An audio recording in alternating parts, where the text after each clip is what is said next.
Dude, so uncool. Yeah, that was in regards to the music that's playing in the background right now. So, welcome back to Higurashi's curse killing arc. Yeah, just so I could get this song out of the way. Okay, there we go. So, in regard, since Halloween is coming up soon, or at least Halloween season, I think it's time to just do like a bunch of streams of this, like Wednesday to Friday, since, I don't know, like the Hexen one almost put me to sleep, so I'm just gonna get this one out of the way next. Yeah, because also it's Halloween next month, so I got this to finish before I start anything else. Like redoing Fear and Diablo 2. Anyway, let's get reading. Is Hojo-san staying home today too? Furude-san, do you know anything? Whoa. Oh, that's a new song. The teacher's voice wasn't critical, but Rika-chan hung her head, unable to answer, and I felt really bad for her. The teacher called Rika-chan up, and they had an exchange in hushed tones at the dais. At first, Rika-chan said that Satoko's fever had grown worse, but everyone in class knew it was a lie. But because every day, Rika-chan brought Satoko's bento with her. Satako-chan... Oh, Satako-chan, I wonder what happened. Don't ask me. I'm the one who wants to know most of it all. It was the third day since Satoko's first absence. Ever since then, I haven't felt good. Until just last Sunday, everything had been so much fun. I reached out to Satako like a real older brother, and we spent that time quietly but warm and comfortable. So, why did it suddenly been flipped over? The more I thought about it... Oh, okay, I could hear myself. The more I thought that the world had taken a turn for the worse ever since Oishi arrived. Thinking on it now, maybe the strange apprehensions plaguing me the night before Oishi arrived had been a sign. Prado Oishi, Oyoshiro-sama's servant. That's possible. They can't decide Satako will be the curse victim this year just cause he showed up. Or that's impossible, I mean. Just what sort of slip-up had I committed to cause those fun times to end so suddenly? Yes, it was the day before Oishi appeared. Shion, Mion, and Rena has spoken of the curse surrounding Satoshi and his disappearance, and it was so sinister, it gave me a bad premonition. There we go. Such a small thing was a slip-up that invited Oyoshiro-sama's servant. Let me turn this down a bit.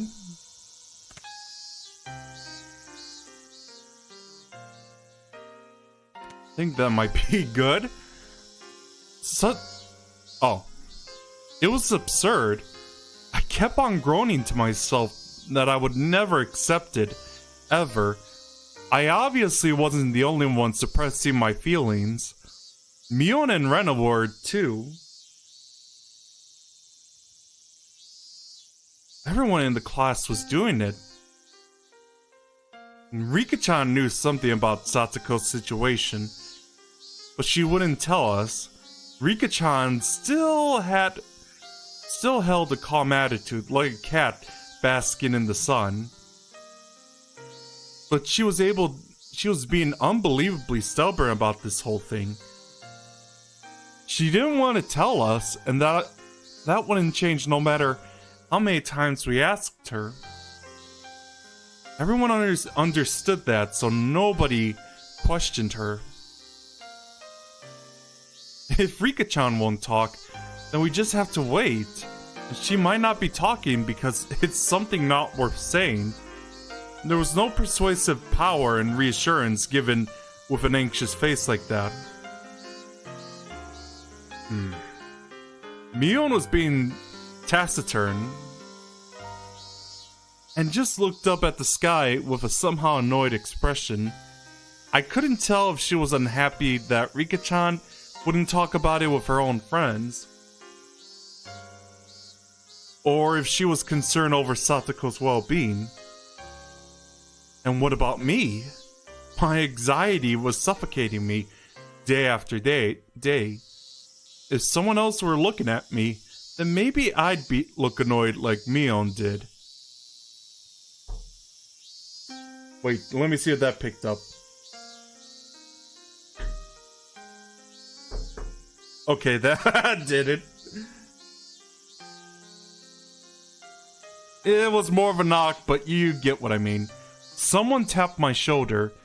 It was Tomita-kun and Okamura-kun. Oh my god, that rolled though. Maibara-san? Do you have a minute? Did your ball get stuck again? You guys have to get it yourself this time. Don't rely on older kids for everything. I didn't feel like going along with them, so I was a little unsympathetic with my response. We heard a little interesting rumor. A rumor? Yeah, I just thought. It might have something to do with that. A rumor about Satako? They hadn't said that, but it didn't seem unrelated. They didn't want to talk in the classroom, so they pulled me behind the school building, lending further credence to that thought. The back of the school was damp and humid like always. Students didn't really come here because they wanted to. It might, however, have been the ideal location for trading rumors away from prying eyes. Tomita-kun, Okamura-kun? These rumors, they're about why Satako isn't present. Oh my god, sorry about that. They're about why Satako is absent, right? We don't know if it has something to do with it, though. Or maybe? What on earth happened to Satako? Is she sick? Or could she be, like, really sick or injured or something? No, actually, it's the opposite. I heard my grandma saying that she came to buy tofu at our shop yesterday. Oh, Tomita's family runs a tofu shop? Oh, that was added Okamura-kun.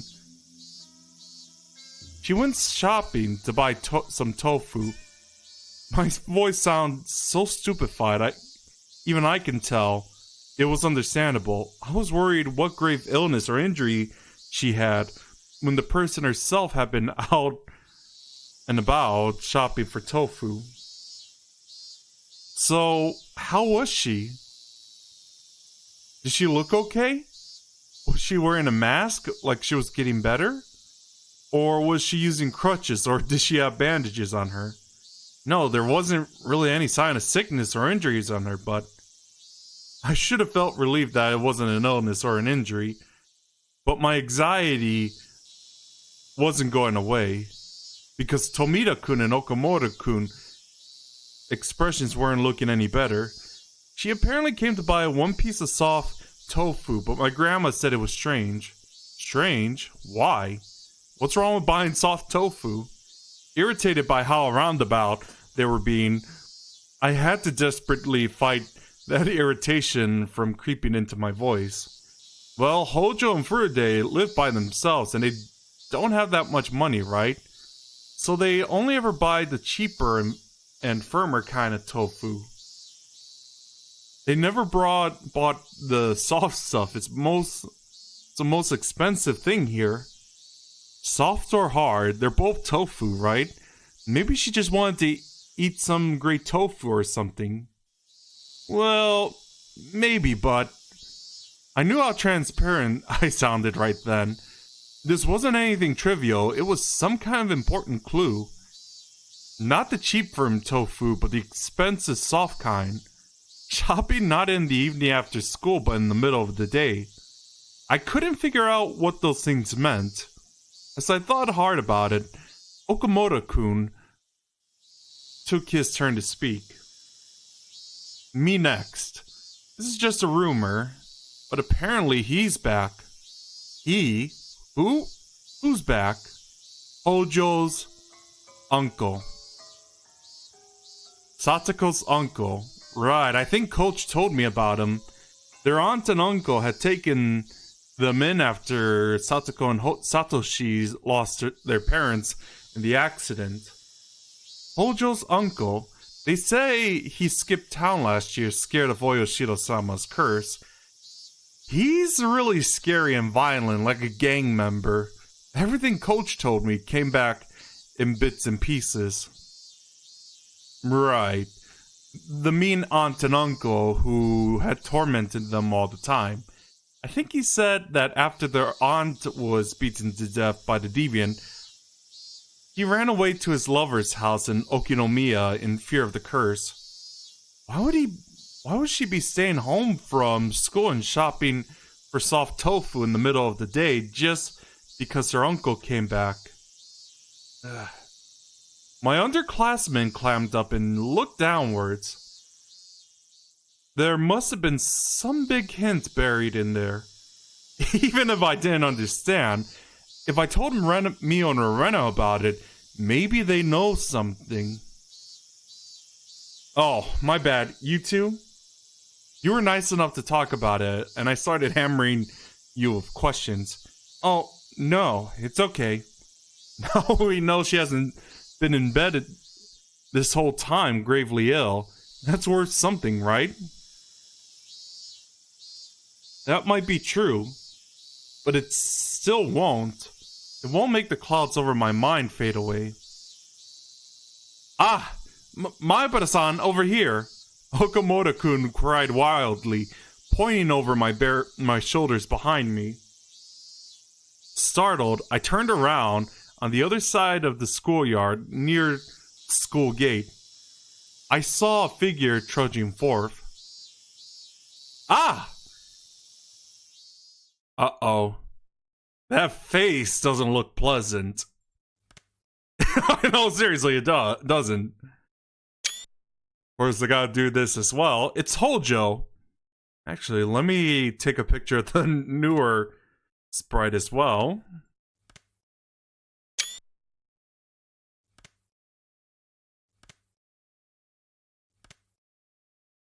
I burst into a run faster than I could speak, so that, as quickly as possible, I could see with my own eyes that she was okay. Satako! Satako seemed taken aback by me shouting and running over to her.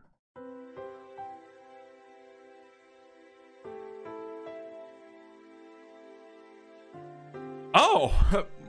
What is it, Keiji-san? You surprises me with all the yelling and running. Stupid, enough about me already.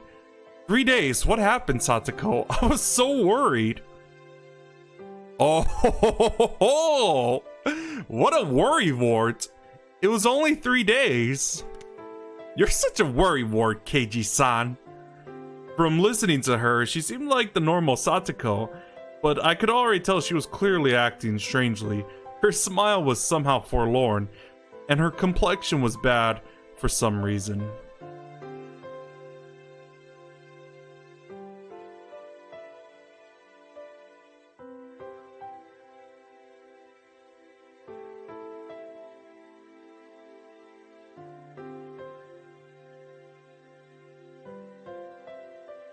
Hojo!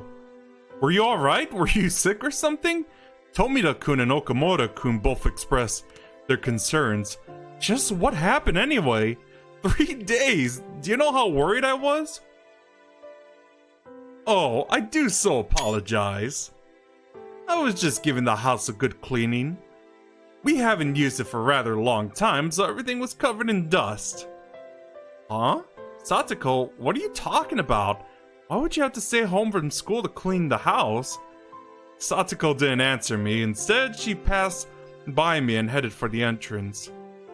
Gosh, it's nearly about lunchtime, is it not?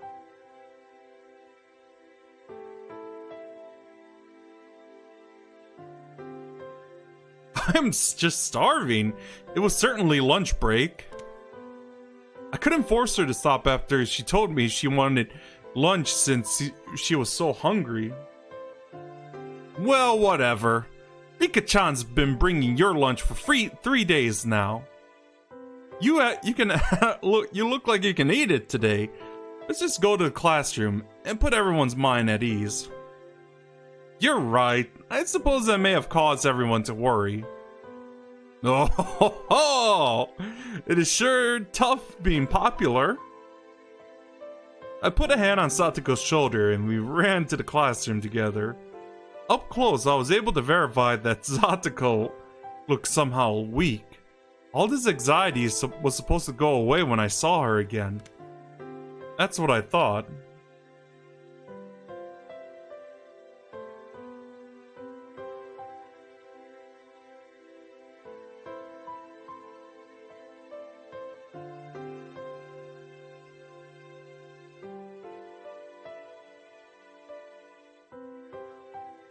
But now I actually started to have quite different fears. What happened, Satako? Everyone in the class, of course, reacted the same way I had.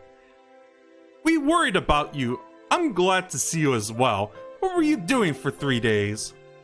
Our classmates showered her in questions. I truly do apologize for causing a fuss. Oh, ho, ho, ho, ho.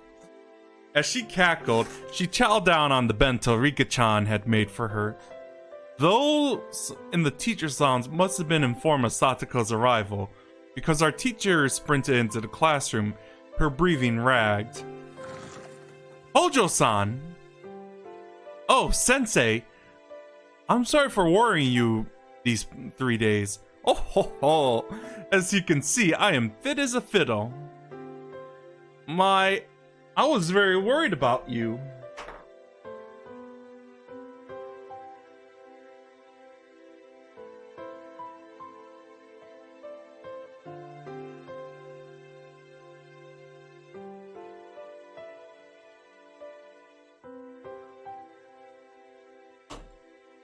When you are done eating, come right to the teacher's lounge.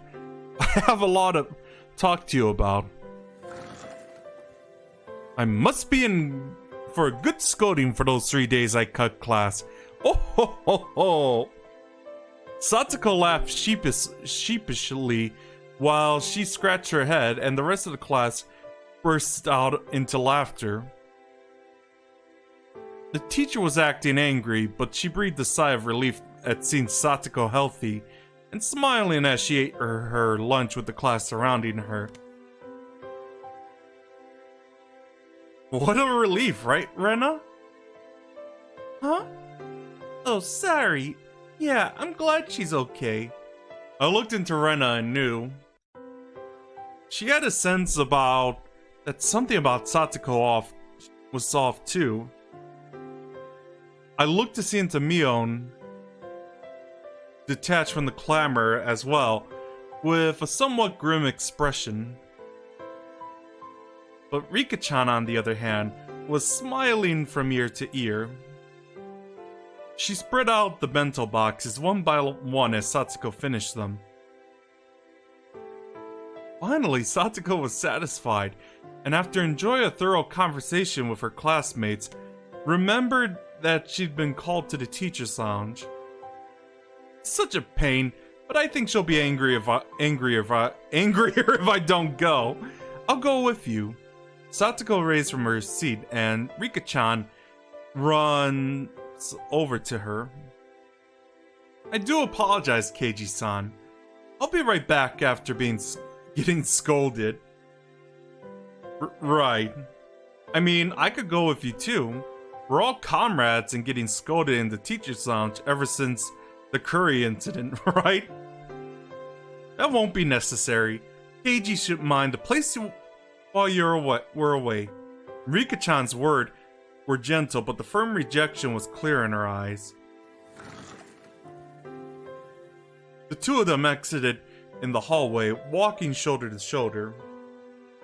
After seeing them off, the class breathed a collective sigh of relief, broke apart and went back to their usual lunch banter. We, however, couldn't go back to how we usually were. Not I, not Mion, and of course not Rena. They stared at the classroom exit Satako and Rika-chan had left through, their expressions a little distant and grim. We're all friends, isn't that right? I blurted out something strange so Mion and Rena could turn around with dubious expressions. I won't keep anything from my friends, so I'll tell you what I heard a little while ago.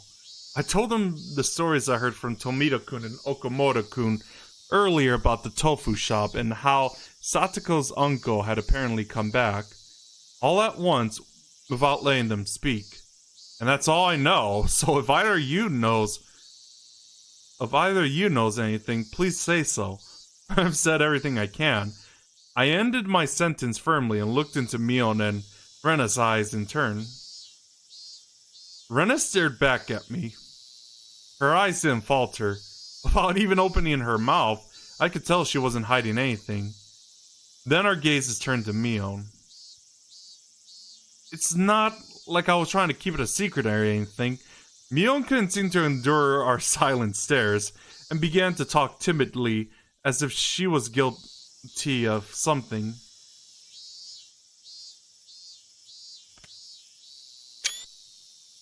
It's just, now that you said something, Kei-chan, I guess I have to talk about it. Mi-chan, you know something? Well, I mean, I knew from the first day that Satako's uncle had come home that he just randomly showed up in Hinamizawa last Sunday. Why didn't you tell us that? I'm sorry.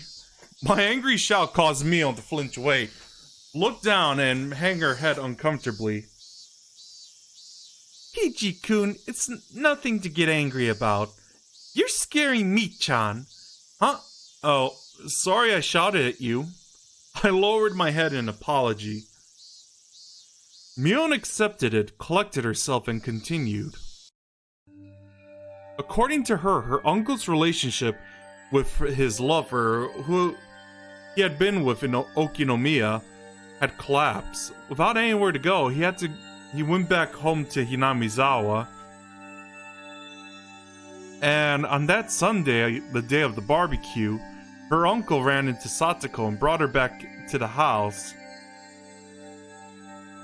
Why did he bring her with him? Because he's a good-for-nothing parasite. He can't even cook by himself, much less do any cleaning.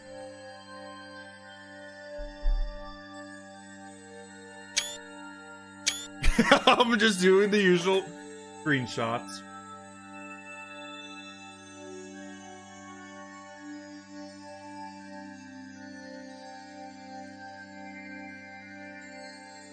But he brought Satako-chan back to have her cook and clean?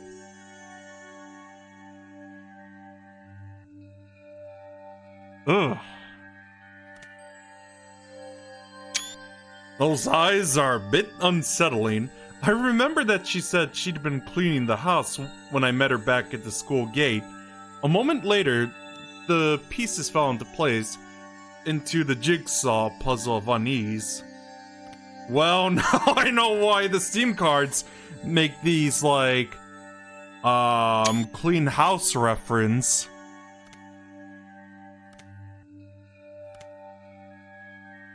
A moment later, the pieces fell into place, into the jigsaw puzzle of unease. And as for what the puzzle depicted, when I saw it from afar, I could see the answer clearly.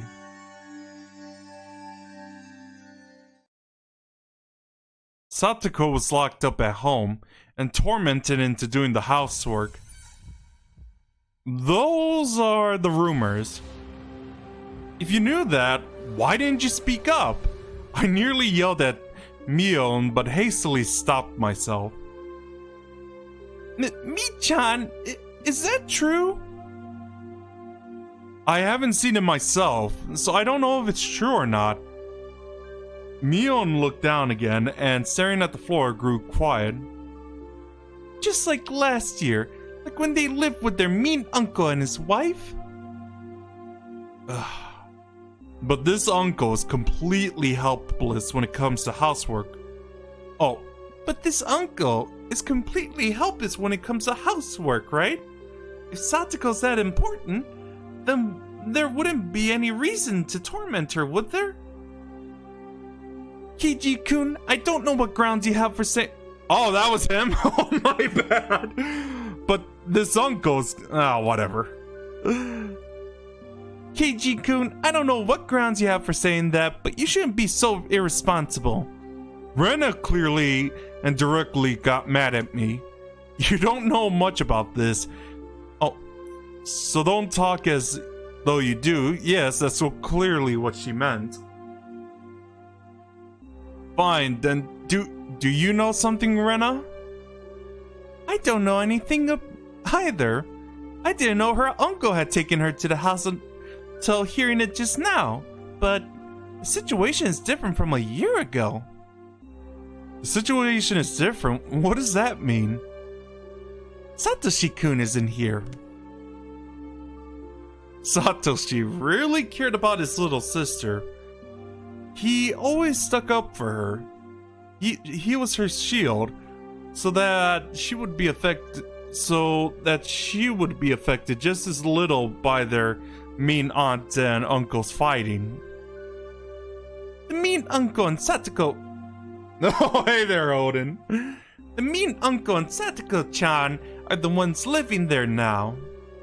Can't you imagine how stifling that must be, Keiji-kun? Can you hear me though while it's set to audio only?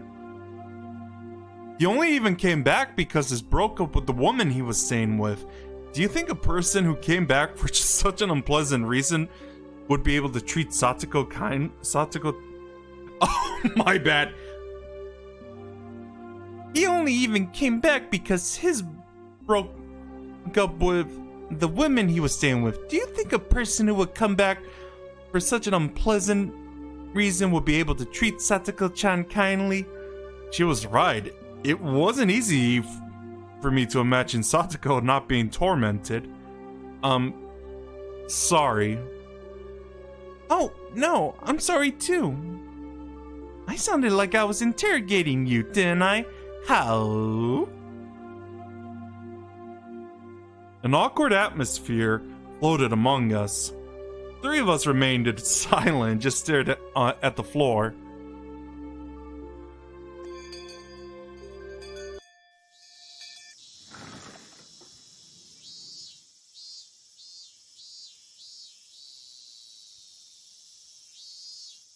Finally, we heard the principal bells ringing. The teacher came back with Satako and Rika-chan at her side. All right, we're starting afternoon class. Class president, please. Odin, can you hear me now? Like the Verizon guy? And hi, Usagi, how are you doing tonight? Everybody stand up. Hang on a sec. Let me get a quick drink of water.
Yeah, it is Usagi because just so you know, the title actually translates to Higurashi when the cicadas cry.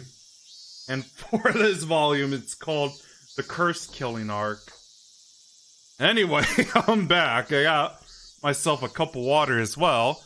Oh, ho, ho. I'm sorry. How rude of me. I couldn't read anything from Satako's vaguely sheepish expression, but given the clouded look Rika-chan was wearing behind her, it was tough to laugh off the disquieting story I heard from Mion.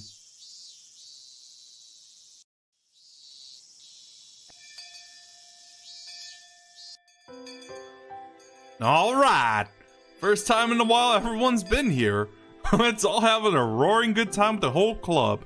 Yeah, perfect. Indeed, in times like these, the best thing to do is obviously get rowdy and scheme against one another in a club activity. Just what was I waiting for? Hey, Satako-chan, let's play. There was a game you liked, wasn't there? What was it again? It doesn't matter which. Tell me. Tell me. Oh, I see. Yeah, obviously there's Higurashi. There's, oh my god, I said cicadas and said Higurashi. Oh, what's the matter with me? I said Higurashis instead of cicadas. My bad. Mion laughed happily, took a bunch of games out of the club locker, and lined them up on the desk. I think that was the first time Mion's ever let someone else decide on a game for her. I could tell she was being especially considerate to Satako, thinking that whatever her circumstances, if we could just enjoy our time together as a group, that might be some comfort, some diversion. Satako seemed to understand her feelings too and smiled vaguely, though pleased, but her head slowly moved side to side. I'm very grateful, but your feelings are enough. There are many things I need to do, so... Even Rika-chan hung her head in remorse. Hey, whoa, whoa, whoa! Seriously? All the club members are here for once, and we're not playing anything? Desertion in the face of the enemy? What was the punishment game for it? What part of the club constitution was that in? Stop it, Mi-chan. We can't force her to play with us. Hey, this old man isn't trying to force her or anything. I just thought it would be more fun if we... Fun for sure if we did something exciting. Really, I'm happy you feel that way. Don't worry, next time we meet, you'll see. I'll get you all caught in a gigantic trap. Oh, ho, ho, ho, ho. Satako, while insulting us, still said she couldn't participate in the club today and apologize. She quickly put her things into a bag and pattered out into the hallway, disappearing. It all happened in the blink of an eye. Satako. Rika-chan stared lonesomely as her friend hurried home, unable to be part of club activities. Silence filled the classroom. Both the cheerful voices of our classmates in the schoolyard and the voices of the cicadas sounded like they were coming from some faraway world. This is boring. The silence was broken by Mion's bitterness as she began putting the games on the desk back into the locker. Everyone just stared absently at Satako's seat, now empty. Rika-chan, maybe you could tell us about it now. Me. That's all I could think of is me. Rena made as gentle as a smile as she possibly could and spoke softly to Rika-chan. Even without hearing it from her, we pretty much know the situation at this point. Satako's uncle had broken up with his lover and came back home to Hinamizawa. You know, this is one of those moments where I call dramatic irony, because we know what actually happened to his lover. Well, in this timeline. Did I say timeline? My bad. He had taken Satako back home and forced her to do all the household work. And that all had to be pretty rough on her. Thinking this was common knowledge to everyone, I skipped to the important part. Is it really that bad? Maybe Mion and Rena want to ask the same question. Nobody spoke, we all just stared, waiting for Rika-chan's reply. Me. Rika-chan still didn't answer us. We were hoping for her to say no, but her silence was a bad enough sign. Last year, was it? It was like this when both her uncle and his wife were here, right? Or her uncle and his wife. Yeah, at the time they were mostly just being caught between their aunt and uncle fighting.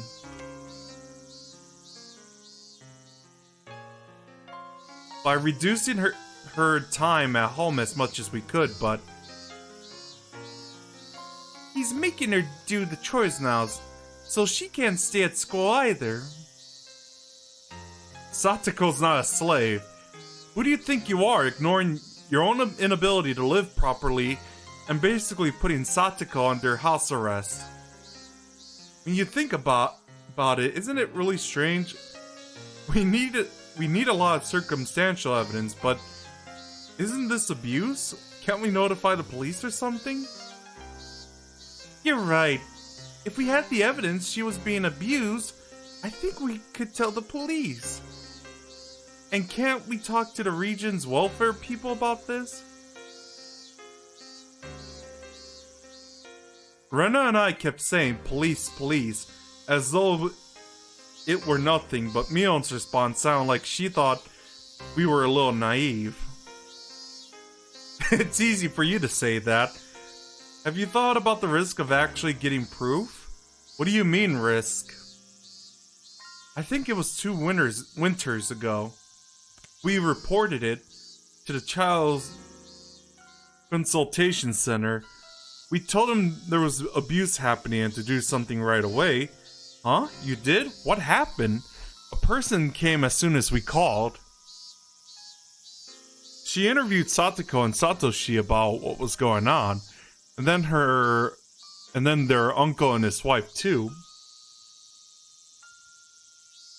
I can understand asking Satako and Satoshi, but wouldn't it be not so good to talk to the aunt and uncle?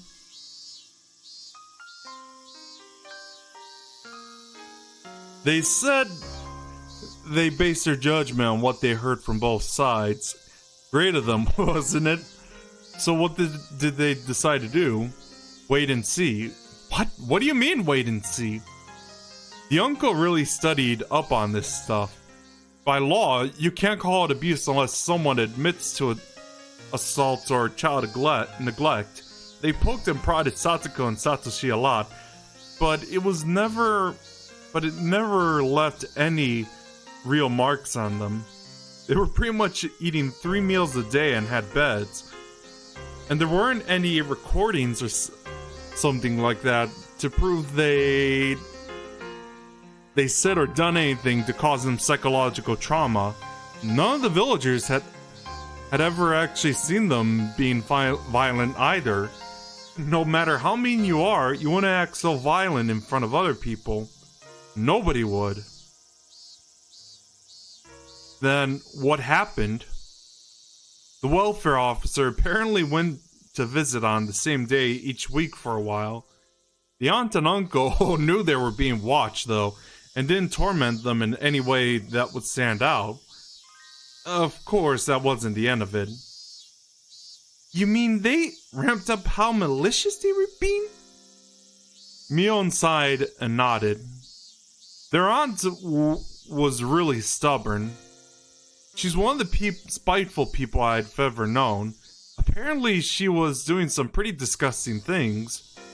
Satako was like a doll that did nothing but breathe by the end of it. So what? From the conclusion, does that mean they never should contact the child welfare in the first place? Understand, without proof of abuse so clear anyone could see it, there's nothing we can do. In fact, it might even make the situation worse.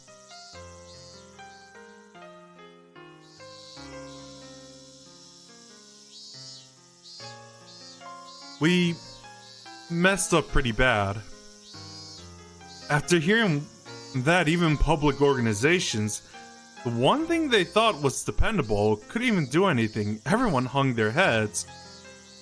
In other words, until we have clear evidence of abuse, we shouldn't notify anyone? Well, I mean, basically, yeah. I consider Satako's current situation. She was brought back to her house. It was a little difficult to call that abuse. She was being tormented and forced to do the chores. How was she being tormented would be the key, but without concrete evidence, it would be difficult to prove. If she had some kind of external injury, that would work. But as far as we could tell from today, she had nothing like that. And being forced to do the chores, that was a bit weak too. There had to be better evidence that she was without a doubt being abused. Ah, I know. Her uncle had ignored Satako's existence for a whole year and went to live with his lover in town. Didn't that fall under one of the definitions of abuse that Mion had mentioned, child neglect? Yeah, it was perfect. It's the perfect case of child neglect. What about that, Mi-chan? If her uncle weren't here now, it could be recognized as child neglect. But he's living with her at the moment, isn't she? They were apart before, but if he said something like he had a change of heart and decided to live with her, then they might just wait and see again. Once we reported, we would need to be absolutely sure they'd interpret it as abuse. Or as abuse. Maybe we need far more concrete evidence, lest we repeat last year's mistake.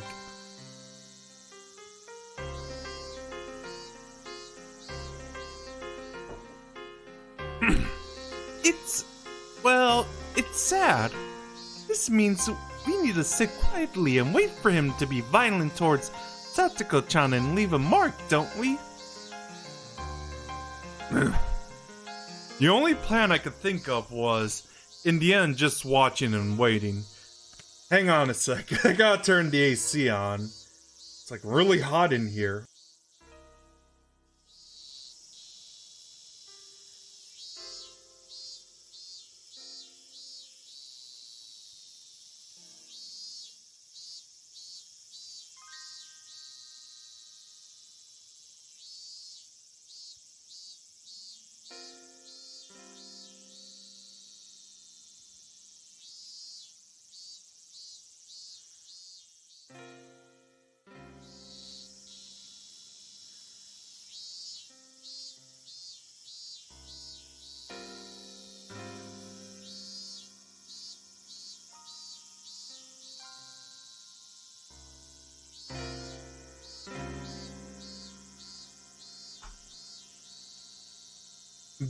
The only plan I could think of was, in the end, just watching and waiting.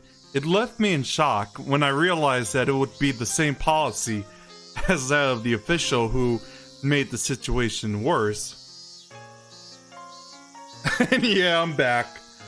As Mion said, reporting it to a public agency would be a gamble.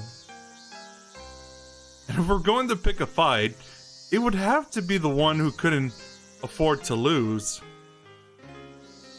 If we were gambling without enough money, without enough evidence, our defeat would be assured. If we took the time to amass enough money that we could be sure of victory, then would that mean pretending we didn't see Satako's plight for a considerable amount of time? Sorry for bringing this up, but how is Rika-chan able to live by herself? Rika-chan had lost her parents, if I recall correctly. From what I've heard, she had no relatives either. Yeah, we'll see about that. She was forced to live on her own as a result, but her life was unfettered, free of restriction. If she could somehow grant the freedom to Satako too. I mean, Rika-chan, you're living without any parents, right? Don't kids with no guardians have to go to orphanages and stuff? Kiji-kun, that's cruel. I'm not saying it to be mean. I only asked because I thought maybe there would be a hint to saving Satako. Rika-chan, sorry if I offended you. Rika-chan shook her head, not particularly disturbed. Well, you see, it's because I'm considered the mayor's daughter.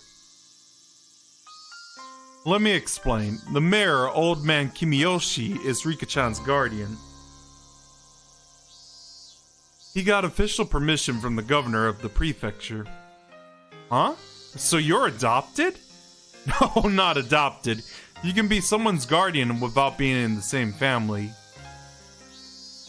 Oh, I get it. Rika-chan lives by herself, but by law she's considered to live with the mayor, right? Yeah, basically. That's how Rika-chan avoids being sent to an orphanage. Actually, it would be Child and Family Services, not an orphanage. Beep! I don't understand the hard things, but anyway, she's right. Interesting you should say that, Mio. You can be someone's guardian, even if they're another family? Then shouldn't we have the mayor or someone else become Satako's guardian if only on paper? Then she'd be in the same position as Rika-chan.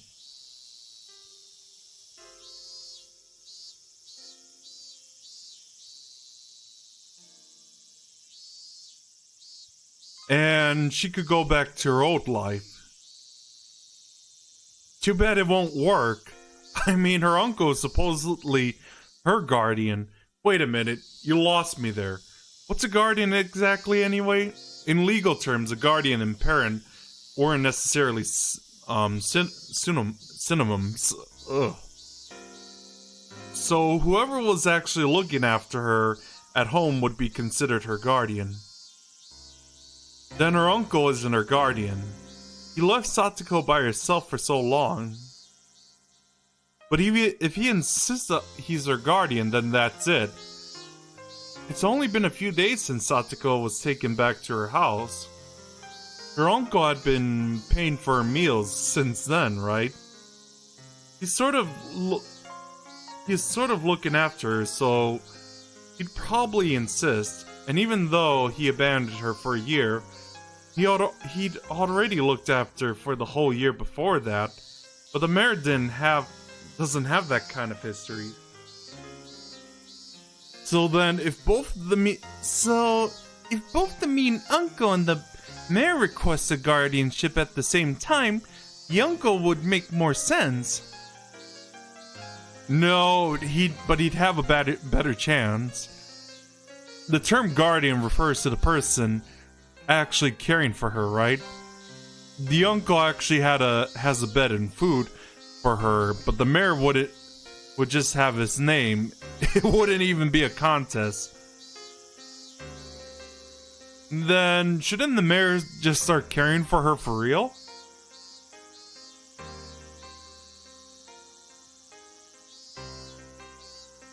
He'd be her guardian in name and reality if he did. We just need to shelter Satako. That might lead to her uncle being desperate to take her back, but will stubbornly refuse him.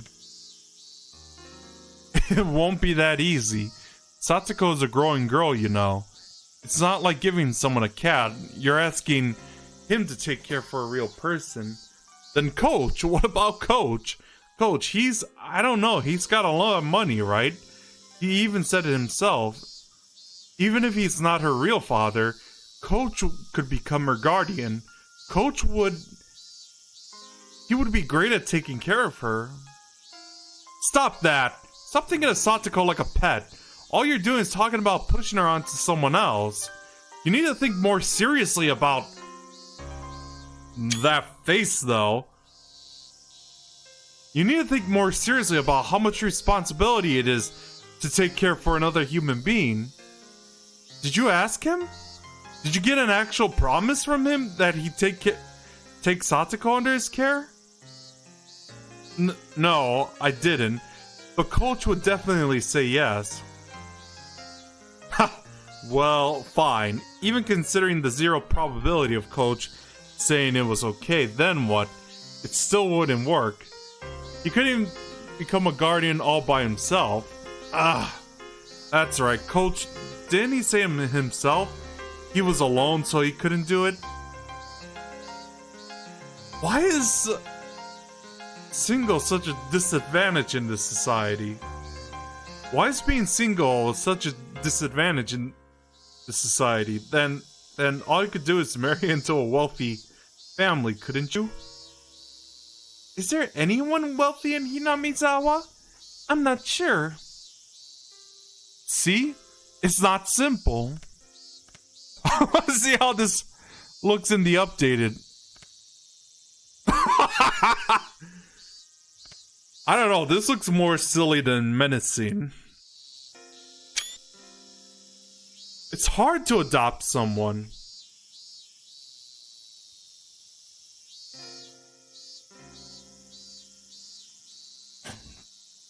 And you can't go into thinking you'll push Satako into someone else for a little while. You're being naive, Kei-chan. I'm desperately thinking of how to save Satako, and all you're saying is, no. Don't you even care about Satako at all? Are you even worried about our friend one bit? What do you even have to say for yourself? That's... I didn't mean that. But it just won't be easy. Won't be that easy, Anne. It's not that a difficult problem. We just need to have some rich people look after Satako for a while, that's all. Right, and what about your family, Mio? You always brag about how great it is being one of the three families or whatever, don't you? From what you said, you must live in a gigantic house. My house? No, that won't happen. My grandma would never allow it. And what about your relatives in Okinomiya? From what I heard, they're living in luxury themselves. There's plenty of shops your relatives manage in town too. Your family are basically millionaires, aren't they? No, that won't work. Going to Okinomiya is even more out of the question. My father, he'd never let that happen, ever. Hey! Normally you act like some high and mighty bigwig, and now you're being all spineless. Are you just going to sit there by and watch Satako suffer? No, I don't, but... I mean, I want to help her as much as you, but that's a different story. How is it a different story? How can you be so cold-hearted? Your friend is in trouble. What if you don't rescue her? You're our president, our club president. Save her! Save her from this crisis! If you don't save her right now, you're not her friend. You're not even a human. I don't know if you have any humanity left in you. Are you listening to me, Mion? Oh my god. My emotions all exploded out of me, and I didn't even give her a chance to say anything in response. I just wanted to make Mion agree with me, even if I had to force her. If she did, Satako's problems would be solved. If pushing her would solve the issue, then I'd push her as much as I needed to. Why aren't you saying anything anymore? I'm asking you. Well, say something, Mio and Sonosaki. Me?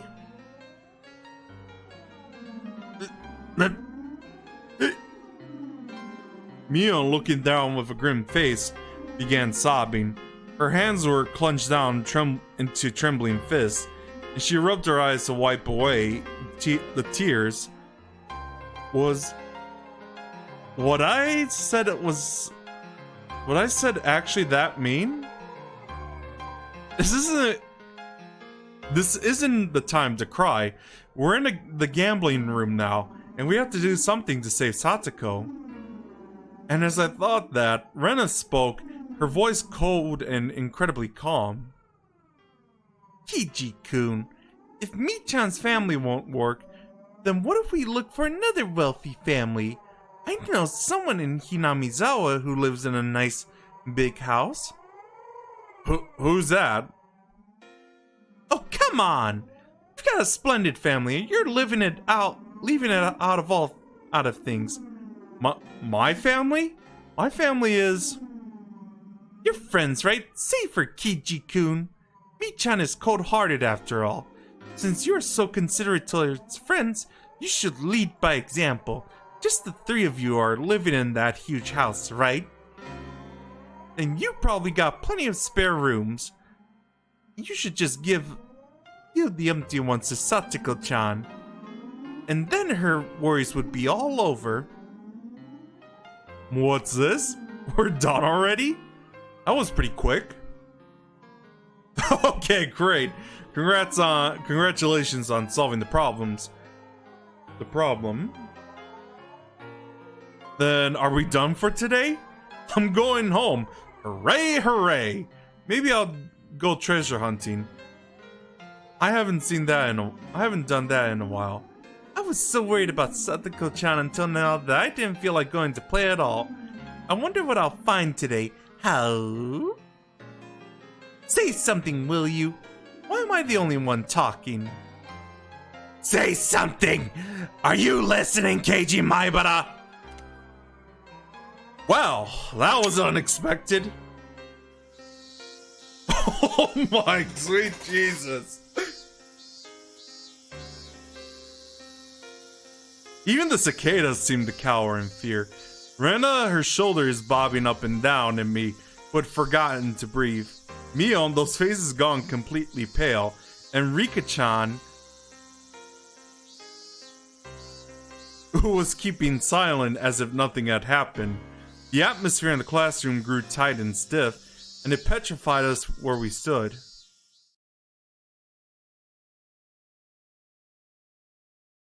I am just as speechless as everyone else right now.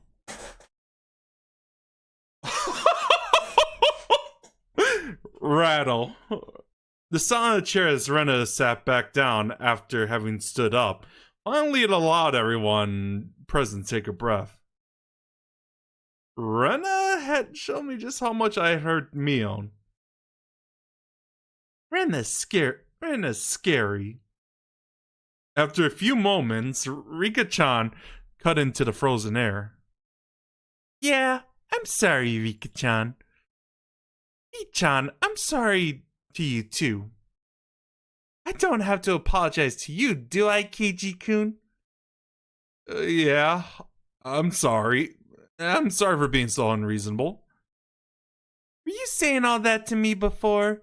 You were glaring at Mi-chan, so I totally thought you were talking to her.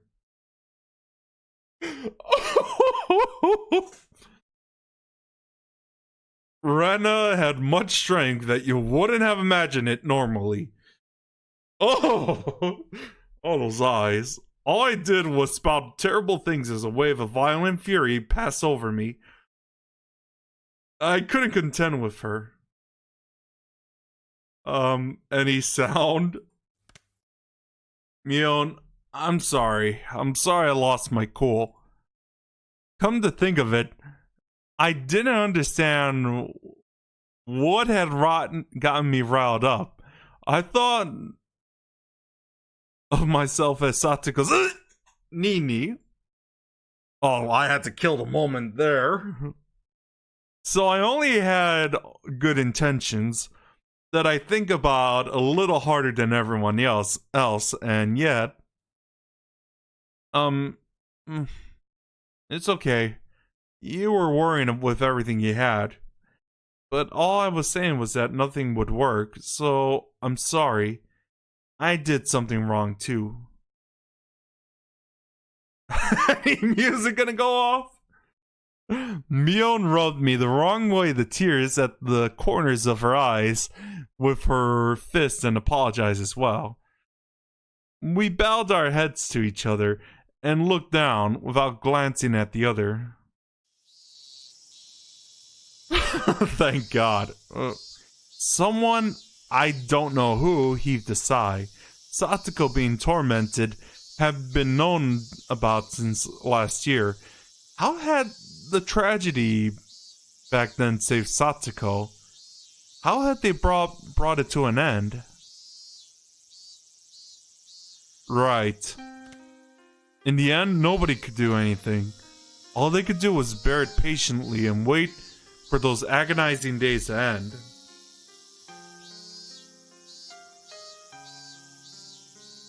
That's right. The one who brought an end to those terrible days was some crazy drug addict nobody knew. On the night of Watanagashi last year, their mean aunt had been beaten to death, but it hadn't been done to save Satako or Satoshi. Right, it really was just a coincidence. Satako's friends, who needed to do something for her most of all, could do nothing. The incident may have been a tragic one, but from Satako's viewpoint, it was nothing less than a miracle. Yes, a miracle. A miracle one could only wait for.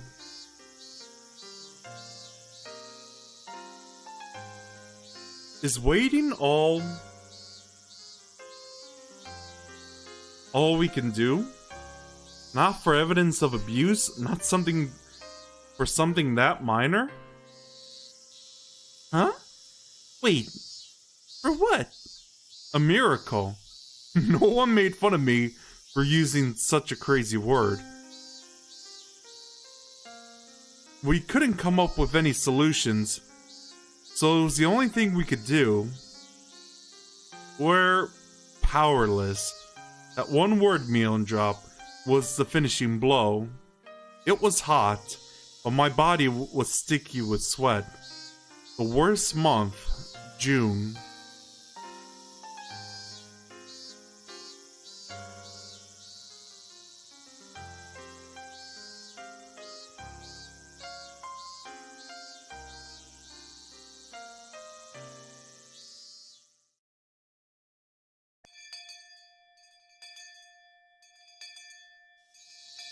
I walked forward quite a ways, then turned right where the rice field ended. I'd never come here before, so I had no idea where to go. I got lost several times, so I may have taken quite a long way around. Maybe I should have gone back home and gotten my bike first. It would have made everyone else worry if I'd asked them. So I asked one of our other classmates where Satako's actual house was. That house was originally her family's, apparently, not their uncle's and his wife. Their house had been bigger, so they had taken it for themselves. But right there, several houses in a line, over there? I was visiting Satako's house, but didn't particularly intend to meet her there. I didn't mean to spy on the enemy, her mean uncle either. Maybe I just wanted to be a little closer to her as her Nini.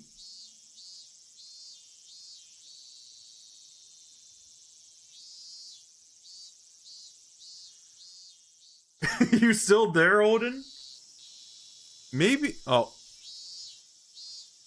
Pretty words, but I didn't know if they were true.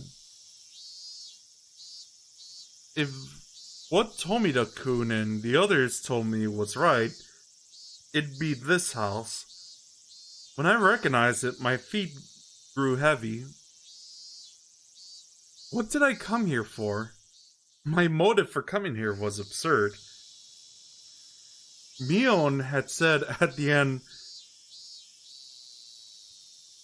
that we were powerless. It made me sort of frustrated.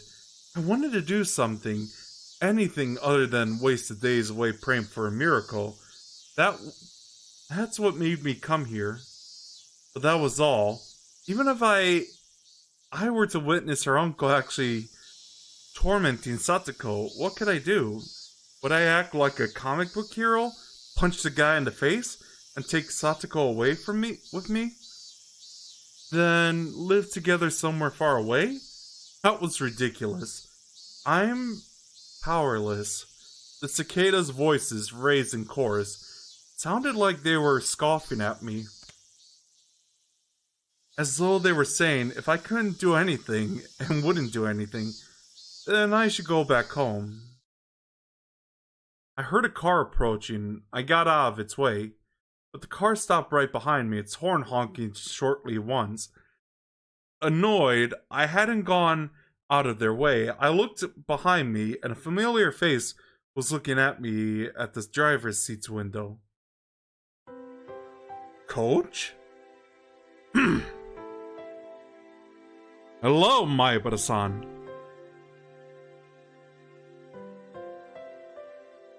How unexpected to meet you all the way out here.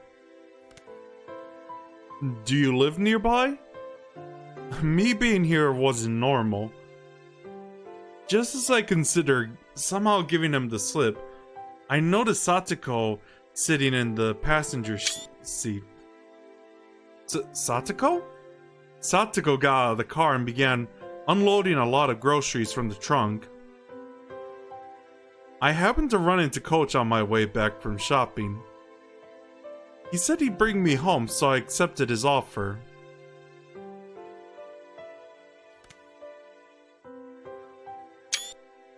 She wouldn't have been able to carry all those groceries on her bike. As Coach spoke, he pulled Satako's bike from out of the back seat where they put it. The grocery bags were big, and there were 4 of them. They all seemed to be packed full and very heavy. Those bags, 7 smart? Hey, isn't that a little far to go by bicycle? I looked at the bags and saw they were filled to the brim with Sasuke bottles, snacks that you'd eat with Sasuke and boxes of cigarettes. Their weight was one thing, but their contents were nothing less than luxury items. I made it thanks to Coach. He helped me out.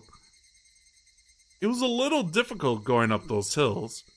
Satako gave Coach a smile filled with gratitude, but it was incredibly awkward and even heart-rending. Satako, these groceries aren't for dinner tonight, are they? Of course not. I don't drink Sasuke, and I hate snacks. Of course, I don't smoke either. He made Satako go to a distant store on herself on her bike. So, it's a visual novel, Sonika. So basically, this type of live stream is sort of like a live reading of this. So she could buy stuff like this? And what was her uncle doing right now anyway? And how are you doing tonight, by the way, Sonika? He must have been working up a good sweat at this very moment. And if he needed to send Satako out by herself, right? If not, then how much had Satako suffered for no reason? I hadn't intended to voice my feelings, but they may have made it into my face. Coach might have noticed. I'm good just reading this right now, because he clapped me on the shoulder. Just then, one of the windows clattered, opened, and the face of a vulgar man, the sight of which made me immediately avert my eyes, emerged from within it. There were no self-introductions necessary. My gut told me that this was the uncle in question. The first thing out of his mouth should have been words of gratitude for Satako. Satako! You left the heat for the Sasuke on when you left, you half-wit. I'm sorry. But you told me right away. Well, let me see if the mic picked up. You idiot! All that brewing I did for nothing, idiot! I'm sorry. I'm sorry. I'm sorry. How was that? Just showing the depressed face for Satako. Satako miserably apologized over and over, bowing again and again. She could perfectly be described as a small animal. I had no idea what was happening. Satako finished shopping for all this heavy stuff. If there's one thing I'll say, Sonica, I've actually known about this visual novel, like way back around the time I started playing Oblivion, which was 2008. I used to watch the anime. I even read the manga when I was young, around the same year as well. Satako finished shopping for all this heavy stuff. That wasn't even for dinner. And yes, basically I love this series a lot.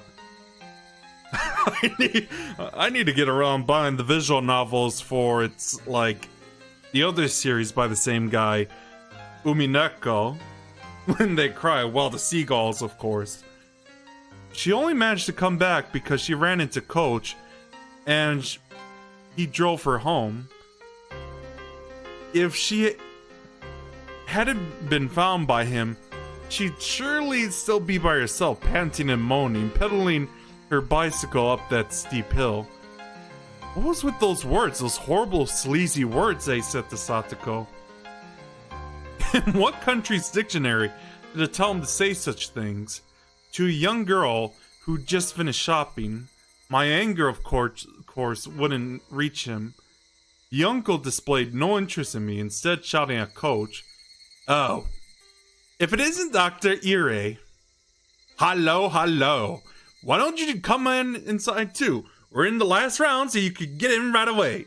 100 yen per 1,000 points, and anything goes." No.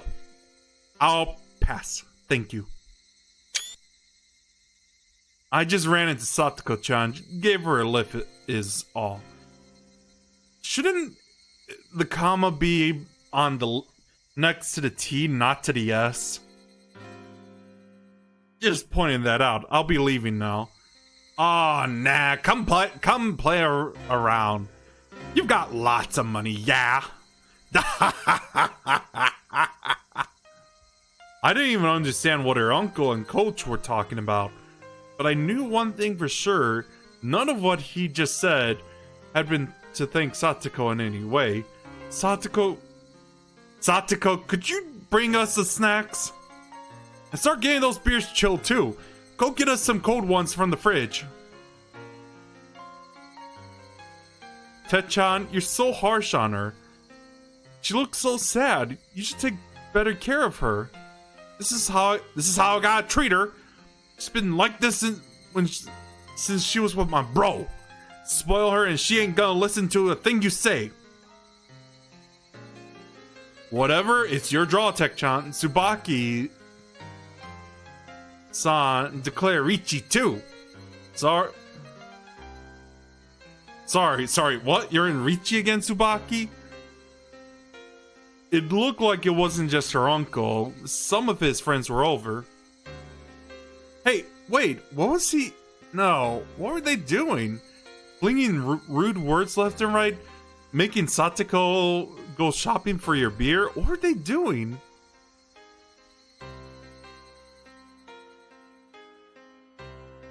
My uncle's friends came from town and they're playing mahjong. He told me to prepare for dinner for them as well.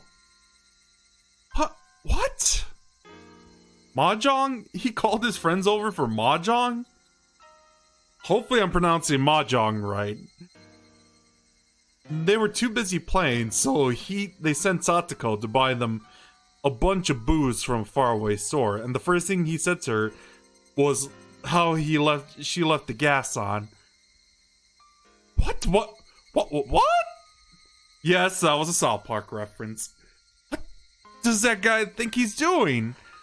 Who could get lost in a dumb game of Mahjong and send Satako to buy all this stuff? Even though Coach was listening, he pretended he wasn't. There was a line of heavy-looking shopping bags lined up on the ground next to the trunk. Maibara-san, you help too, please. You're a boy. You get to carry this heavy one. Coach? You're gonna let this slide? This is completely... Coach pretended that he hadn't heard that violent outburst either. When I thought about it later, his reaction might have been the best thing he could do in that situation. I'll carry 2 of them myself. Come on. Help us carry them, please. The bags were packed to the brim with bottles of sake and bar snacks. They were so heavy and so filthy, so unfair. They weren't just heavy in terms of weight, they made me feel mortified. Nothing could have been heavier than that. Keiji-san, there's no need to push yourself. I'll carry it. Satako mistook my biting back the humiliation as grimacing under the weight and offered to help. Stupid. Don't underestimate me. Satako had never looked down on my physical strength in the slightest. Coach, I'm sorry for you too. It must be heavy. No, not at all, answered Coach, smiling vaguely. Coolly. But I, and I alone, knew. Coach was an adult, so he just knew how to keep his feelings from showing. There was even more anger than I was feeling burning deep in my eyes. Well, it is heavy. Yeah. It was, yeah, I usually don't like to swear on my streams, so I'm sorry about that. It wasn't very far to the doorsteps of Satako's house, but the bag squeezed my palms and started leaving red marks. Gah! Fury welled up in me, and the back of my throat stung. But even if it all came gushing out, it wouldn't solve anything, so just tightly gritting my teeth was as much I could do. Really, thank you so much. Both of you. You really helped me here.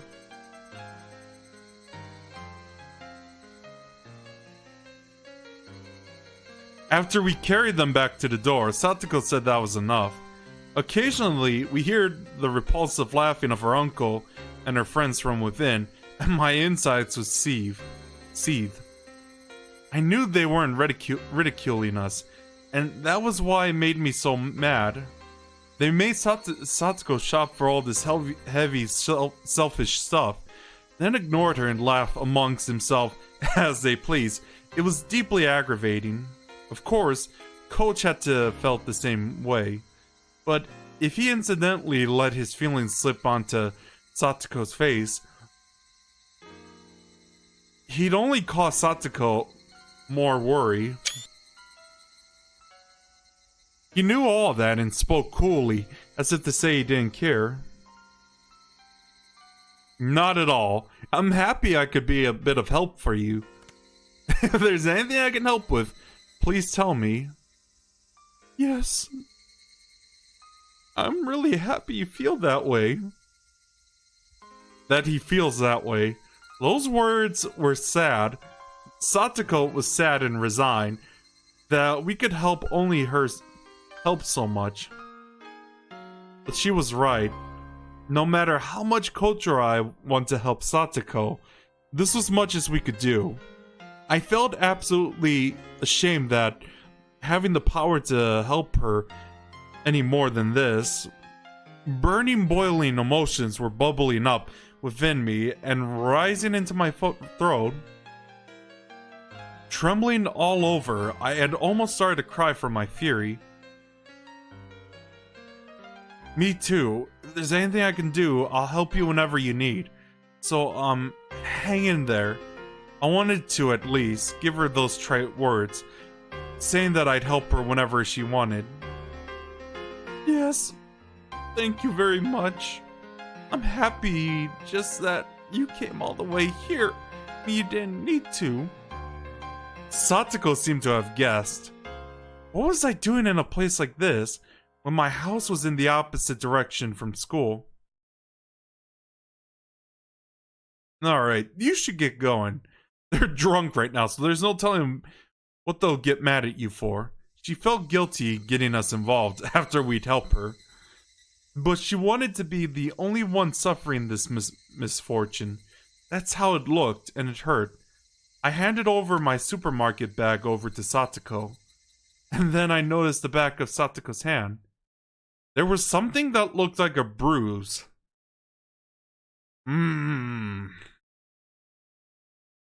Hey, Satako, what is that bruise? I knew as much as anyone else how transparent that sounded. I didn't even need to hear from Satako to know how this bruise came to be.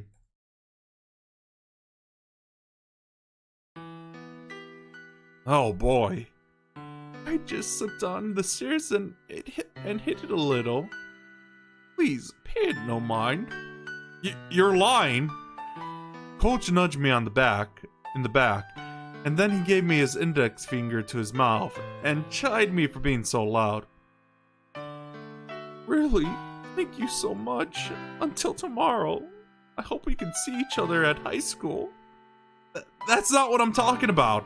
I asked, how'd you get that bruise on your hand?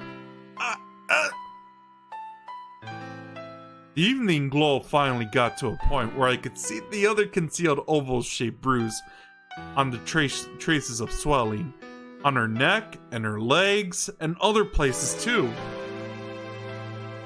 Oh, thank God I turned that down, otherwise it would have been hurting my ears at the chorus point. I fell down the stairs. The very moment my violent rampaging emotions were about to burst their ways out of my throat, I found my mouth being tightly clamped down on. Coach was pressing down on my mouth from behind, wrapping me around tightly with his hands. Because of that, I couldn't say anything. I could only groan, which I did. That was all I could do. I needed to expel the magma sitting deep within me, because otherwise I'd surely explode into a million pieces that very moment. So I groaned from my mouth, from my whole body, while heat fell in drops from my eyes. I groaned and groaned. I groaned to the point of exhaustion.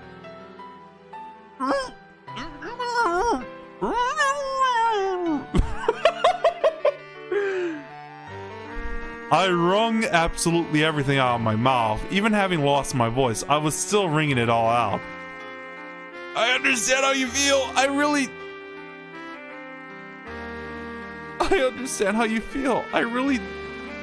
I understand how you feel. I really do, Maibara-san. Please, just endure it for now. I'm alive. And thanks for the follow, Rug. I really appreciate it. Please, I'm asking you, Maibara-san. Endure it for now. And then what, huh? What would happen to her, to Satako? Her body and mind were wounded, and she was being made to suffer like this. You not even let me howl in vain at it? Is that it, Coach? Are we powerless? So powerless that we can't even scream from the bottom of our hearts? Oh god, at least that didn't slip. And congrats on being my 40th follower, by the way. The voices of the Higurashi made me calm down. I didn't know how long it had been. Satako abruptly gave me a slight bow. Thank you very much, Keiji-san. Satako? You look like my real... Oh, I just had to ruin the moment, didn't I? Wow, Nini just right now. Yeah, if anyone's curious about the constant grunting when Nini is heard, it's... Watch Monty Python, the scene with the knights who say "ni," and let me know after. My real Nini may not be here anymore, but I have another Nini named Keiji-san. Yeah, you got it. I'm your Nini. And when you're in pain, I'll help you no matter what. Your Nini will rescue you for sure. Why am I ruining this moment with the grunting? Satako Hojo, you idiot. If not now, then when? Satako, she'd never been in more pain in her life. If her Nini didn't save her now, then when will he? It's a visual novel. It's kind of like reading a book on the computer. I'm just doing a live reading for you guys. Plus, this is also the source of one of my favorite anime/manga series ever, Higurashi When They Cry. Doesn't save her now, then will he? Why did you run away? Why did you abandon her? Why did you leave Satako behind? You don't have any right to call yourself Satako's Nini. I won't run away. Huh? I definitely won't run away. I won't run away and abandon you like Satoshi did. No way. Yeah. I will not abandon you. Slip. Tears trickle down from Satako's eyes. And then she narrowed her eyes into a smile. Goodbye, Nini.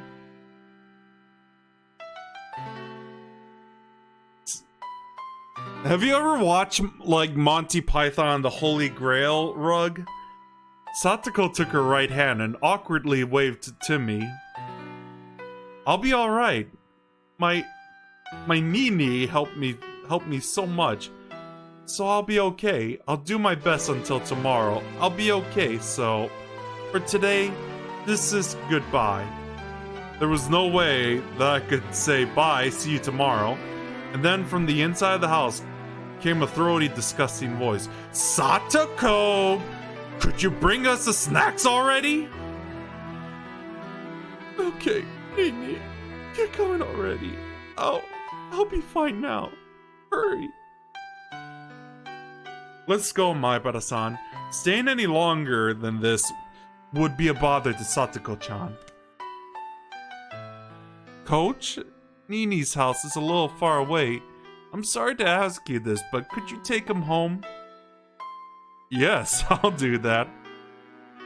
Coach grabbed me by the collar, and with strength I couldn't imagine him having started dragging me away, and I, unable to oppose him, started getting farther away from Satako.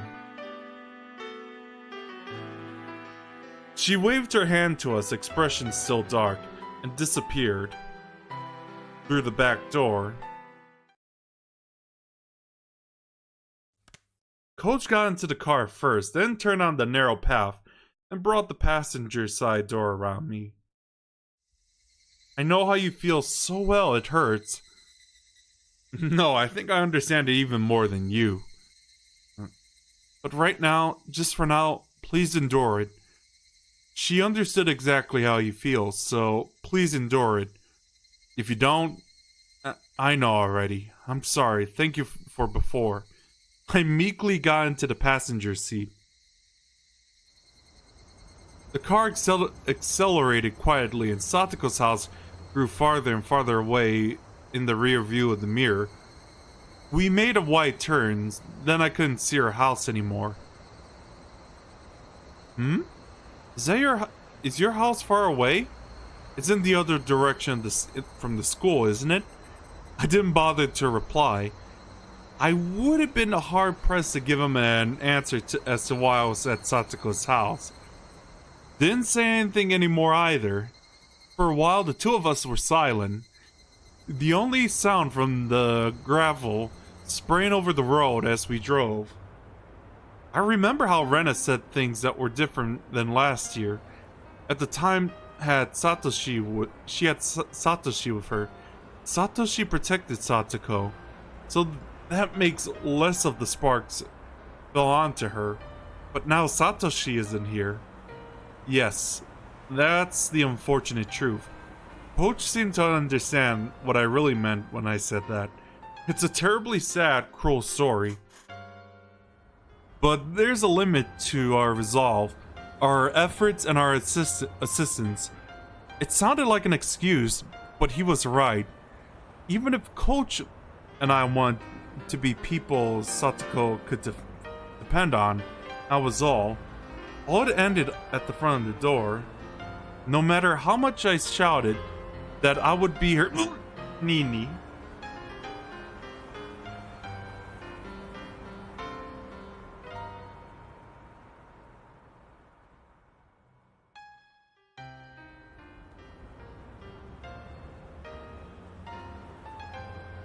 No matter how much I shouted that I wouldn't abandon her, no matter how much Satako called me Nini, I couldn't do anything more than that.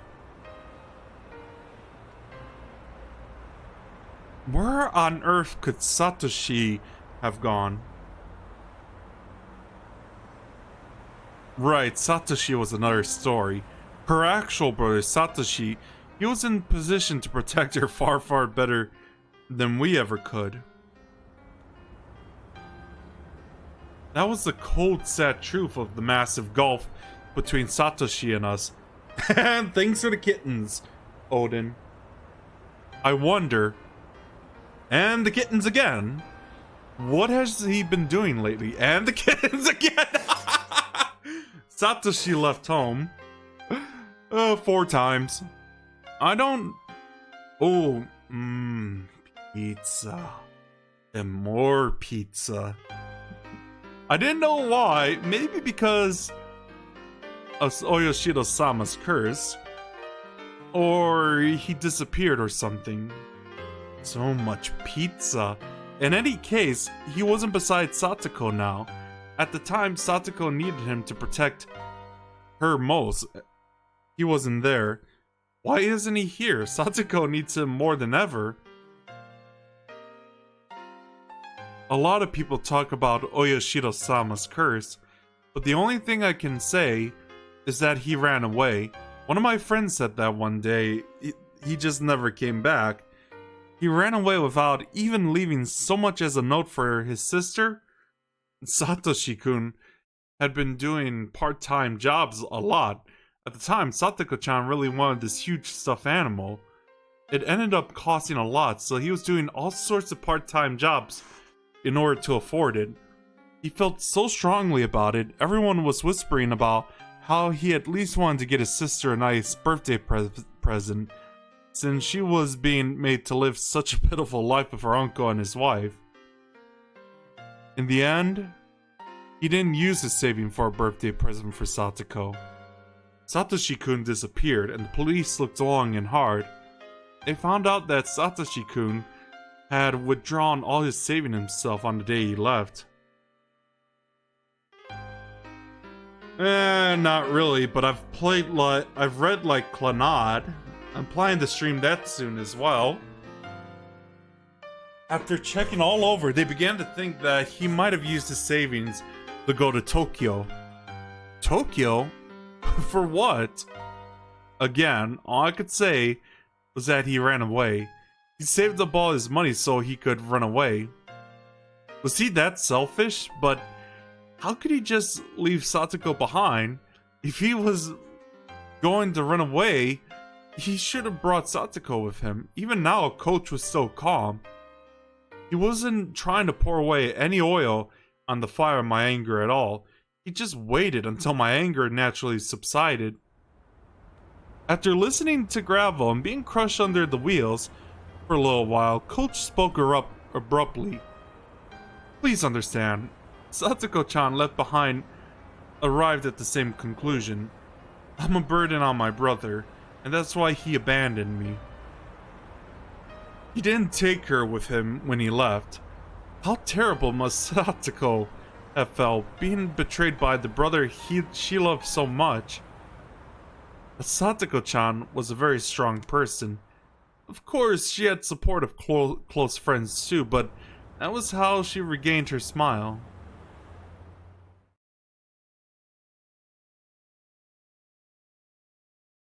I recall how Satako had spoken of Satoshi so brightly when I was eating dinner with her and Rika-chan a few days ago. At the time, I didn't think any more of it than how pleasant their sibling love had been.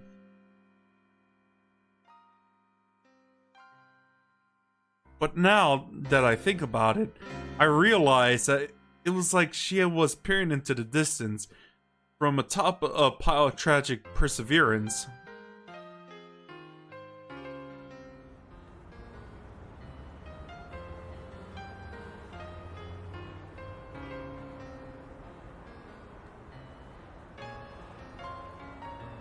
She said Satoshi-kun will come back for sure. Though, no one has answered my question. What did everyone think about that depressed Satako voice? And that moment when he did, she wanted him to see how she was no longer a burden. Satako isn't a burden. She's way better at day-to-day living than me, and she can do pretty much anything. I mean, she might fall behind Rena or Rika-chan in certain aspects, but she's way more of an adult than most people as a result of having her work so hard. Since she didn't know when Satoshi would come home, her efforts are so painful. While she lived with Rika-chan, Rika-chan taught her how to handle everything flawlessly. Also that she could welcome back Satoshi at any time, so that she could show him she wasn't ashamed. So when is Satoshi going to come back? I asked Coach, but he knew he wouldn't be able to answer. In any case, Satoshi ran away. He left Satako and ran away from Hinamizawa. Someone said that when you leave Hinamizawa and run away, Oyashiro-sama's curse gets you, right? Then that made sense. Satoshi running away and his disappearance, that would obviously mean people thought it was the curse, right? And they could smile as though it were his own fault, as though he got what he deserved. Hey, Oyashiro-sama, whoever you are, Satoshi didn't vanish because he ran away. You demoned him away with your curse, didn't you? If that's not what happened, then I couldn't forgive him. When did Satoshi run away? The night of the Watanagashi festival last year, when their aunt was killed by that deviant. It was a few days after that. On Satako-chan's birthday. On Satako's birthday? Bang! I slammed my hands on the dashboard in front of me with all my might. Satoshi, of all days, he could have chosen to run away. Their aunt just died a few days before, didn't she? All of the days of suffering were about to end, weren't they? You were just about to start thinking about a new life, weren't you? It was wrong to be happy about someone dying, but for Satako and her brother, her birthday had come at a critical turning point. Their mean uncle had fled town, and the siblings would be left alone. They should have been able to be happy about that on Satako's birthday. Satako was probably her brother to return the whole time, waiting for her brother to return when he never did. Waiting with bated breath for her brother to return, her hopes and dreams of a new life to come even growing ever larger. But no matter how long she waited, he didn't come back. He didn't even contact her. Satako was trembling in anticipation of a great present, just when When will she have to face the cold, terrible truth? Satoshi, you idiot. I could feel my blood rising to my head in my anger at Satoshi.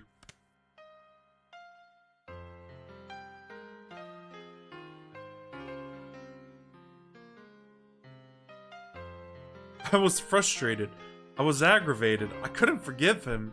Satako still respected and adored her brother, and yet so heartlessly betrayed her. Such a person wouldn't just come back now, when he was most needed. Yes, no one would protect her. Not even her real brother, Satoshi. So, when he started to see you as her Nini, I was happy. Huh? I pray for Satako-chan's happiness, but when I have a position in society and a job to do every day, I'll take it that no one has an answer for that question I asked. I have little time that I can devote to Satako-chan, but you're different. You go to school with her, you're closer to her and Satako-kun in age. I know you think you can only do so much, but you're in position where you can give Satako-chan a hand and much better than I can. So I want you to help her enough for the both of us. That's what I wish for. But that's... Coach, you could... Of course, with my job skills, there are plenty of things I can help her with. But in the same way, there are things you can only do for her.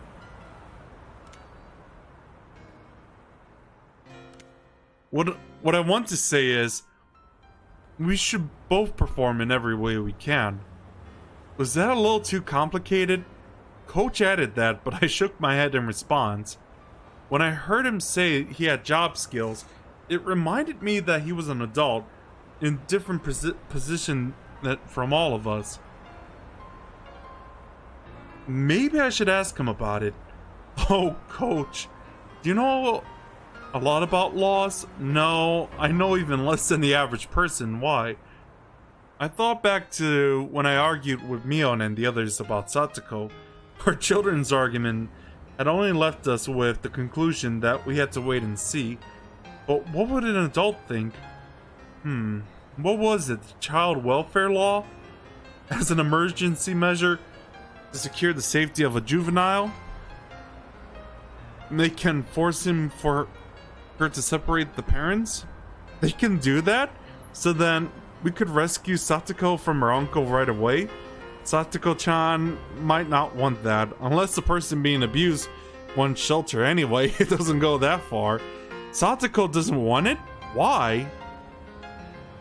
Coach didn't answer me. I know why he didn't. It was clear as day that Satako's uncle was being violent and treating her like a slave.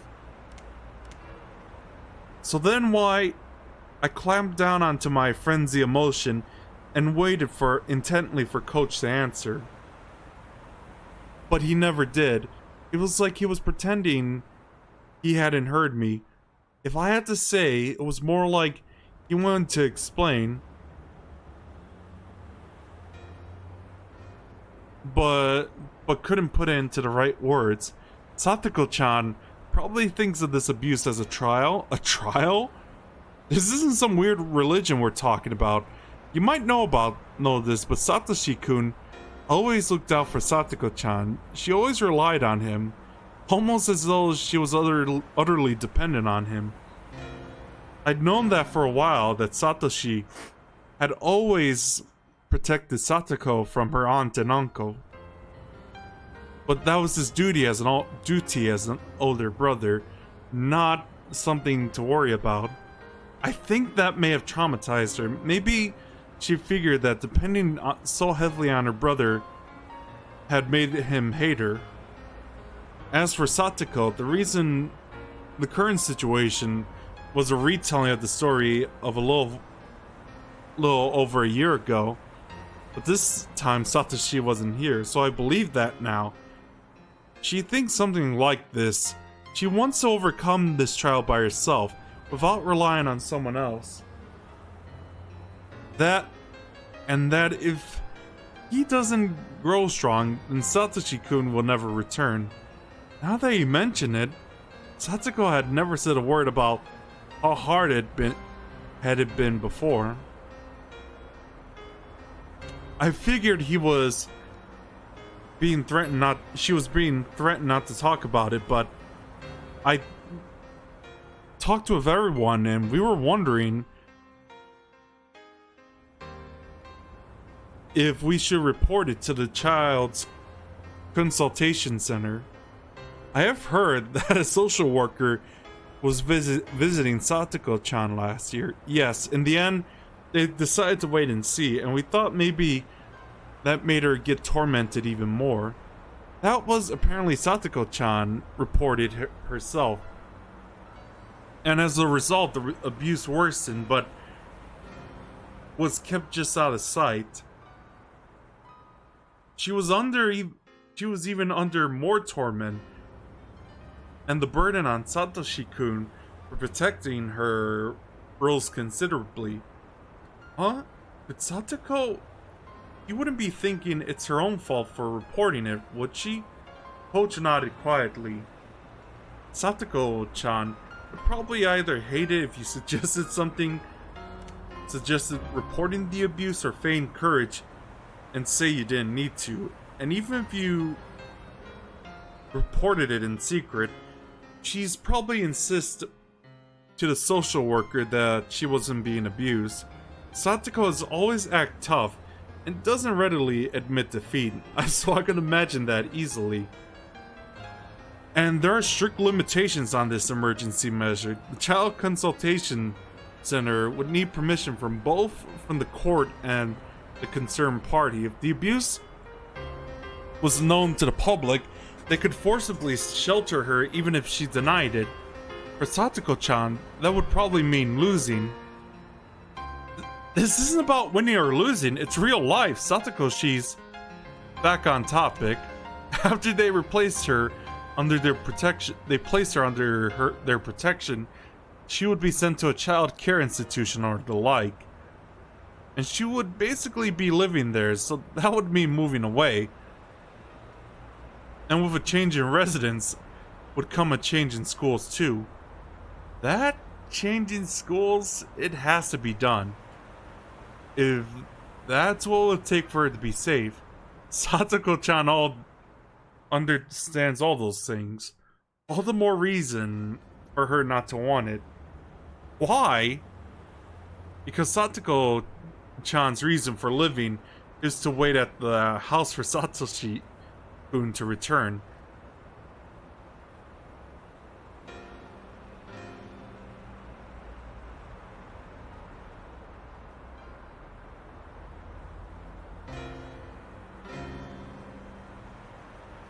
She was a husk, an empty shell after being abandoned by her brother. How did she find a reason to live? Try looking at it from Satako-chan's point of view rather than your own. I felt like he was trying to confuse me with that hard to understand roundabout way of talking so unique to adults. The point was, I couldn't do anything about Satako wanting to stay in that house. And that I should watch until she gives in. In the end, no matter what I said, Coach himself was saying to wait and see. I don't understand. What?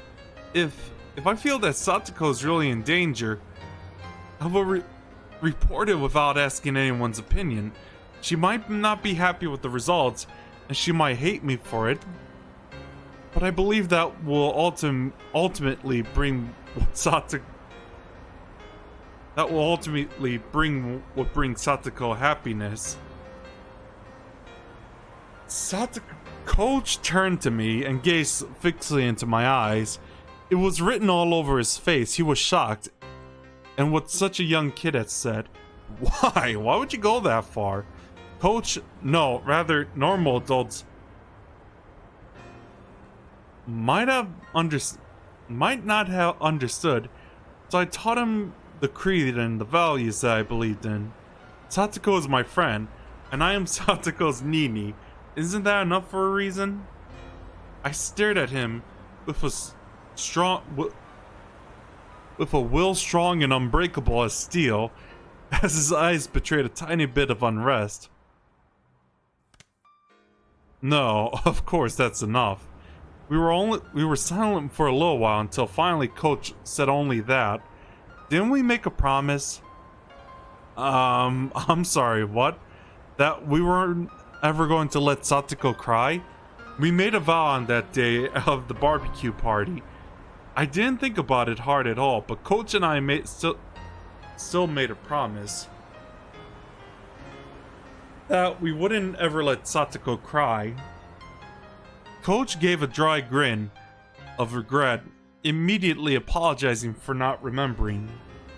One way or another, when he grinned like that, it made me think that his enthusiasm for saving Satako was a tiny bit smaller than mine.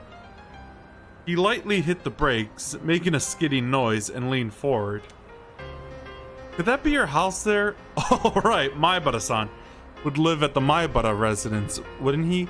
Before I knew it, we were almost to my house.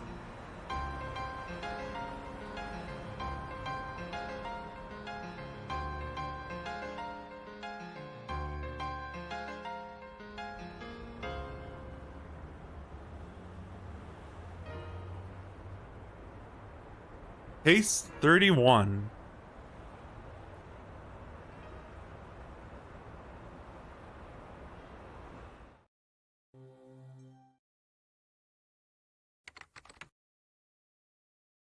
December 1st, 1981, Prefecture Juvenile Welfare Division report. Do not view, do not duplicate. Case 31, November 20th. Satako Hojo, years old, residence Hinamizawa Village, Shishibone. Consultation circumstances, anonymous telephone, SOS of child abuse. Second, abuse situation. Anonymous claims that a female child is suffering from physical abuse by adoptive parents, her guardians. Family structure, 0 marks abusers. Adopted father, adopted mother, older brother, child in question.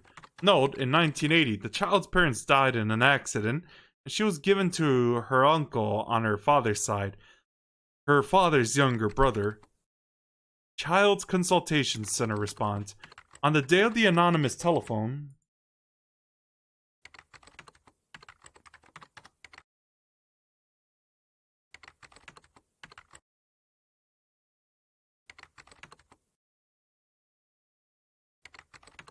hang on. Okay. On the day of the anonymous telephone consultation, the center called the child's school and asked of her situation. The next day, the welfare officer on duty visited the child's home and heard what they had to say. Both adoptive parents agreed to the centers of coaching, contacted anti-abuse network in the city. As part of the suggested coaching, a district welfare officer in the area began visiting for coaching at fixed intervals. The scrawled note below is stapled to the report. Related information from former official Mr. W. referred to 1977 document D23 number 44. Asked Chief of Investigator F from the City Education's consultation offices. He is well informed about it.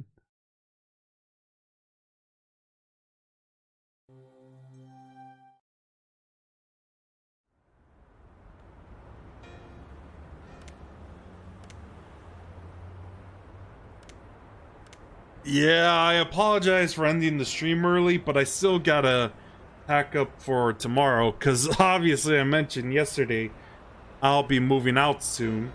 So, Monday, I'll be playing Persona 5. Hopefully I get the PS4 and Elgato plugged in over there. And of course the internet there as well.